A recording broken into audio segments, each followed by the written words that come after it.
High বন্ধুরা, তো তোমাদেরকে দেখাবো আমার গাঁদা গাছের আপডেট। মানে গাঁদা গাছগুলো আমি অনেক দেরি করে লাগিয়েছিলাম, তো তাই কুড়ি আসতে দেরি হয়ে গেছে। তো তোমরা গাছগুলো দেখো, তোমাদেরকে দেখাচ্ছি। এই যে একটা গাঁদা গাছ, তো অনেক দেরি করে আমি এই একটা দুটা, এই একটা তিনটা, একটা চারটা, এই চারটা গাঁদা গাছ লাগিয়েছিলাম পাঞ্চিং করতে করতে করতে। যখন দেখছি যে কুড়ি আর থামছে না, কুড়ি এসেই যাচ্ছে, তো আমি পাঞ্চিং করা বন্ধ করে দিলাম।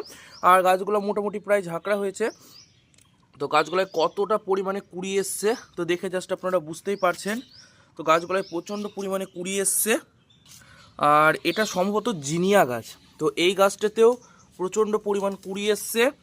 আর আমার এই যে ডালিয়া গাছটা ছিল, মানে বড় থোকা ডালিয়াটা, তো এটাও দেরি করে লাগানো, তাও এর মানে কি পরিমাণ কুড়ি এসছে। পাঞ্চিং করিনি একবারও, তাও কুড়ি চলে এসছে, তো কুড়ি নিয়ে নিয়েছি। আর এই যে কুড়ি, আর এইটা সম্ভবত মানে এক পাটি ডালিয়া হবে, মানে ছোট্ট ছোট ছোট ডালিয়াটা হবে, ওই জন্য এটাতেও অনেক কুড়ি চলে এসছে। আর গাছের গ্রোথটাও খুব সুন্দর আছে। আর এই যে এই গাঁদাটা আমি নিয়ে এসেছি যেখান থেকে, তো সেখানে থোকা ছিল, তো আমি ডাল কেটে নিয়ে এসেছি থোকা বলে, কিন্তু বাড়িতে আনার পর দেখি যে এটা এক পাটি বেরিয়ে গেছে। কিন্তু গাছটা খুব সুন্দর ঝাঁকড়া হয়েছে।